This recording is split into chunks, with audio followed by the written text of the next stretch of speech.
Today on Shop Nation, we turn this blank canvas into, God, I wish it was that simple. Ugh.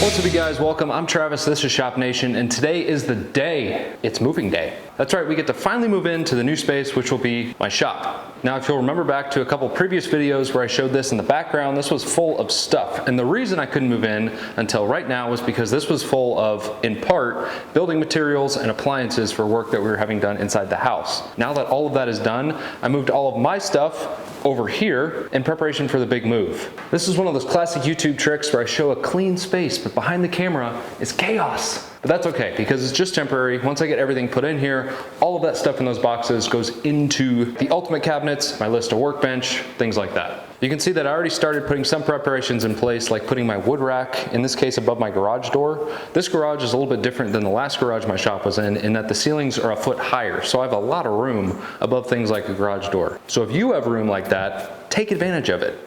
Okay, let's go pick up some heavy objects.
Well, that's a familiar background. So I think this is a good stopping point for me with the shop. I've got everything out of the boxes. This whole area that was full of boxes is cleared out. Everything is put away.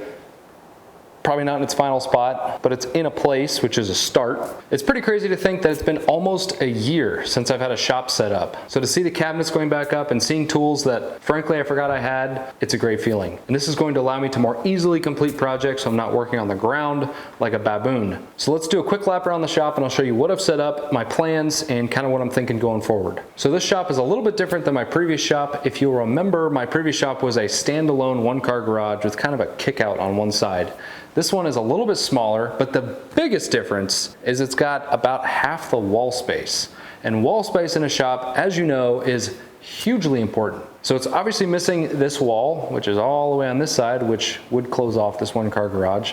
But we're also missing the wall on this side where there are two large windows. So I've had to get really creative on what I do with that wall space, but let me show you. Okay, so as you walk in, very similar to my last shop, you see the swinging tool wall. I freaking love this thing. I wasn't even sure I was gonna like it when I built it, but it is super useful. I've got a very similar kind of corner that it fits perfectly within. It's covering up my sprinkler control and a bunch of messy wires, so it kind of works to hide that stuff as well. But because it's hiding that stuff, I don't know if I can actually fit full sheets of plywood back there, which is really what it was intended for. But let's kick that can down the road and tackle it when we need to. Moving on over from the swinging tool wall, we have the drill press. I don't know that I'm going to keep it in this spot forever, but this seems like the natural spot for it to land right now. Behind the drill press is stuff. This is one of those places where I just don't have a place for this stuff yet, and I'm just going to keep it there for right now. But as you know, shop greatness doesn't look like that, so it's not going to be there forever. Let's keep going. And next to the drill press is my Lista cabinet workbench. I can't say it enough, Lista cabinets are just freaking phenomenal. The drawers are so strong, you could load these things up with all kinds of stuff. Again, I have not been super specific on what I'm putting where, and I just loaded them up with stuff. So I'm gonna go through and organize them a lot more intentionally in the future, but for right now, stuff is just put away. And for me, that's a win. Luckily, this workbench fit perfectly underneath the window, so it's kind of a good use of the space, but still a lot of wall area that I could be using for something else. But that's okay. Now I can look at birds and people walking their dogs. On top of the awesome butcher block top is wood. This is actually the drawer pieces that I cut out for my pantry build that I ended up changing the design on. So now I just have all this 1/2-inch plywood cut into odd shapes and rectangles. I'm gonna need 1/2-inch plywood in the future. I mean, clearly for something. So I can't throw it away. And then in the back corner of the workbench is my little combo sander. I really like this thing. They're really cheap. If you just need a sander for your shop and you don't want to invest in a bunch of different ones, I'd go with that one. I use that one more than anything. And I also built an organizer for all the discs and pads, which is hanging over there, which we'll get to in a second. And again, very similar to behind the drill press, this little empty area has accumulated some things that aren't going to live here forever. This black cabinet you see here is my drill storage cabinet. It is kind of big for the amount of wall space I have, so I've always thought about redesigning it or even splitting it up into 2 pieces. I might do that. I might find a place for it. We'll see. And then sitting next to this are 2 wall control panels. If you remember, in my previous shop, the cabinets had 3 wall control panels mounted underneath the upper cabinets for mounting tools and things like that. In this shop, because of the wall situation and some of the plugs, I don't have room for the other 2, so I gotta figure out where I'm gonna mount them. Which brings me over to some serious shop organization, and that is the sanding cabinet and the combo disc and belt sander organizer thingy. I ended up putting these things right next to each other, A, because I don't have a lot of wall space, and B, I just think it kind of makes sense. The sanding cabinet is something that I will probably use a lot more than the other one, so this one is a little bit more accessible. If I need to grab a sander or a disc or a belt or something, it's just really easy. The other one, frankly, I don't get to as much, so the fact that it's behind the bandsaw right now isn't really a big deal. And that brings us to the bandsaw, and it got a little messed up in the move. I have to reset this table and re-square everything up, so that's neat. But overall, it seems to work. I plugged it in and it still works. It's just that the table got done screwed up. Now this placement is definitely not permanent. I mean, it makes no sense why I would be sitting over here trying to saw this way. So I just got to figure out if this is A, the place I want it, and B, how I want to orient it. I don't end up resawing or ripping really long pieces. So if I'm standing here and I'm feeding through this way, it's not really a problem for my particular workflow. But if you do, don't do. But if you do resaw long boards, that orientation might not work for you. And then sadly sitting on the floor all by themselves are my organizer bins that used to be housed in my ultimate workbench, but if you'll remember, I had to leave that behind. So I've got to find a new home for this. I do have a plan for that, which we'll talk about here in a second. So the part organizers are sort of sitting on the floor below this window. It's sort of an awkward place that I thought I could actually push something up against, but I think it might be too close to the drawers. I might not be able to open them. So we'll just see what I can do with this space. It's kind of weird. Anyway, up on the wall in this little area, this other available wall space, I wanted to make sure I took advantage of it. So I hung the shop towel cabinet.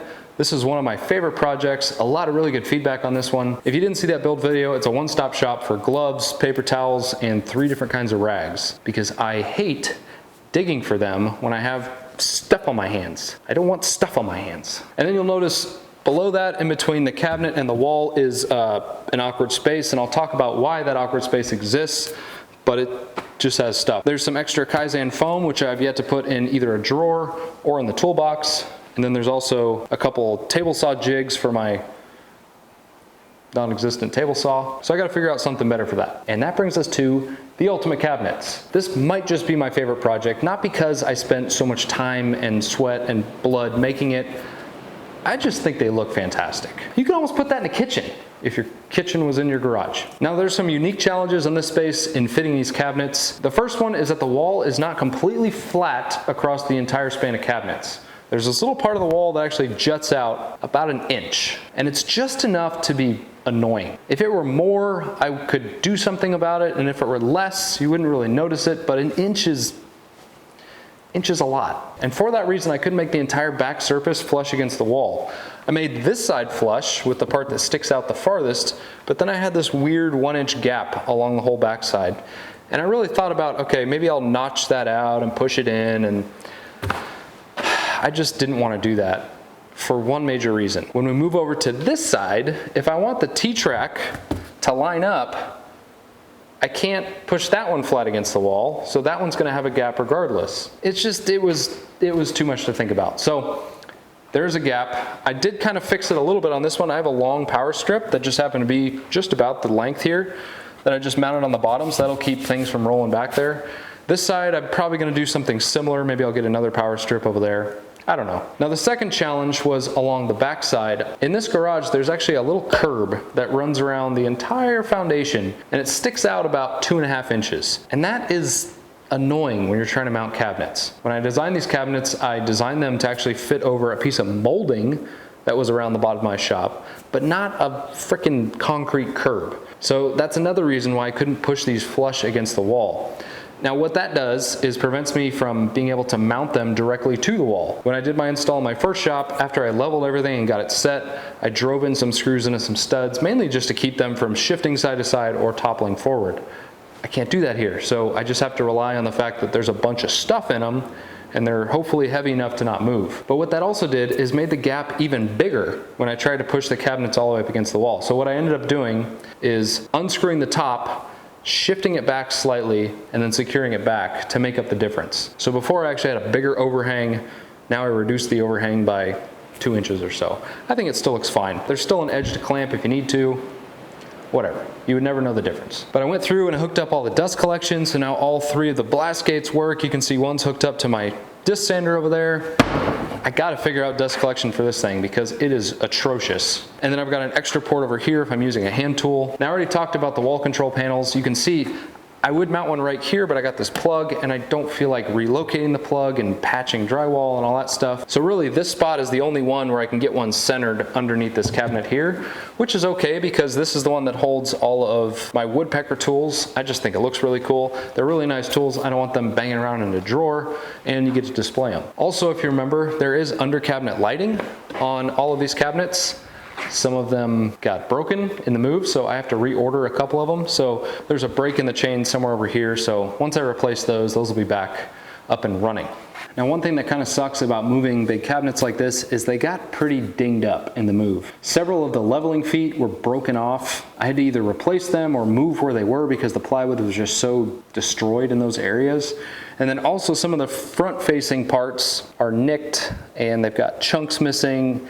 So, you know, it kind of sucks because I spent a lot of time making these look nice They just got abused. What I'm gonna end up doing is just touching up those areas with paint. I'm not gonna bother trying to fill them in or make it back square or anything like that. At the end of the day, it's shop furniture. I take maybe a little bit too much pride in how it looks, but just kind of a bummer nonetheless. And just like all the other drawers, as I'm putting things away, I wasn't really too critical about what goes where. I just wanted to get things in a drawer. So like this one has air fittings and staplers. Well, those don't go together. This one has all PPE roughly, so that one's kind of organized already. This one has layout tools, but it is an absolute mess, and I don't want these things banging into each other, so I got to figure out a better solution for that. But the organization I think of as sort of phase 2. I wanted to get it out of a box and I just wanted to clear up the space. So we've done that. Now over time I can gradually start organizing and kind of rearranging things as they make sense. Now this garage has 10-foot ceilings, so I want to really maximize that space. This is something that I tried to do in my last garage that had 9-foot ceilings, and I have an extra foot. So the area above my cabinets is prime real estate as far as I'm concerned, so I went with these totes. If you remember from my previous shop, I had clear containers with labels on them. I was trying to go for like the Mythbusters theme, and I still like the clear containers, but they got destroyed in the move. They were cheap, brittle plastic, and most of them were broken. So I just went and picked up some low-cost black ones. I can't see what's in them, and I've got to make some labels because I can't remember what the hell I put in those. But they accomplish the same thing. The stuff that I don't need on a daily basis, or maybe the extra stuff, so I have a lot of extra painting supplies, that all goes up there. That's a good use of that space. And then next to the cabinets is my air compressor and my hose reel. This is gonna be nice to have compressed air again. I'll admit, I don't use it a whole lot. I pretty much switched over to all battery operated tools rather than pneumatic tools. But for blowing off things and cleaning out the shop and airing up tires and whatever else, it's just always nice to have something like this. And now shifting focus to the center of the shop, this is where the Ultimate Workbench lived in my first shop, and right now it looks kind of silly with the compact workbench sitting in its place. I'm gonna still keep the compact workbench because I really like the Craig ACS system and just having that tool for doing quick cuts or cross cuts. But I am gonna build a new workbench.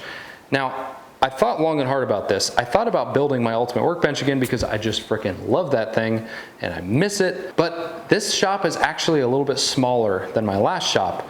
And because of that, I don't know if I can fit a full 4-foot by 8-foot workbench in here comfortably. So I thought this was a good opportunity for me to draw up a new workbench. Now I don't really know what I'm gonna call it yet, but it kind of represents that mid-range, medium-sized workbench. So the Ultimate Workbench would represent the big kahuna, and frankly the best one if you have the space for it. The compact workbench represents a much smaller version, obviously, but is intended for somebody who maybe doesn't have a dedicated shop space and you could just shove it up against a wall when you're not using it. But I think there's a need out there for a medium-sized workbench, and I'm gonna take everything that I learned from the Ultimate Workbench, the compact workbench, the cabinet build, and I'm gonna incorporate all of those best practices into one. And I've actually already started designing this, and I'm really excited about it actually. I'm finding a ton of things that I can include in this workbench that maybe I wished I had in the Ultimate Workbench, and I'm just really excited about it. So that's gonna be the first big shop project to kick off the new shop. There's plenty of other projects after that, so you should definitely subscribe if you're not subscribed.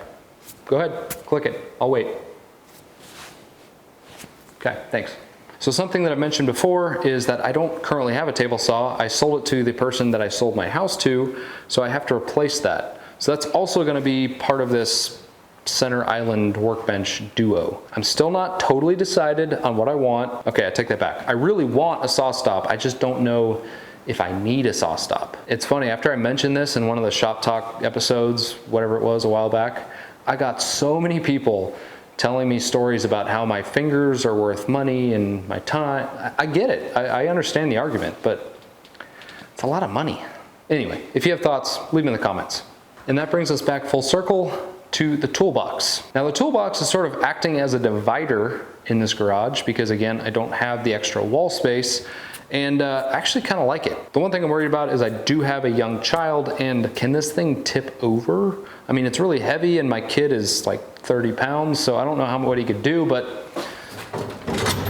I don't know, it just kind of freaks me out. But I also don't know what I can do about that. So I can just teach him not to touch it or not worry about it. Anyway, I've got all the tools put away. In the drawers where I had the Kaizen foam and the cutout, it made it really easy to put the tools exactly where they're supposed to go, which is kind of the whole idea. But in the other drawers, it's chaos. So just like everything else, I've got to organize that a lot better. Another topic we've touched on in previous videos is how to separate the space, specifically for sawdust. My wife is gonna park her car right here, and I really don't wanna get it all dirty, kind of like the Corvette has been for every project we've done in this garage. And most of the suggestions from you all was to build a permanent wall, which I get it, would add a ton of wall space, would fix a lot of issues.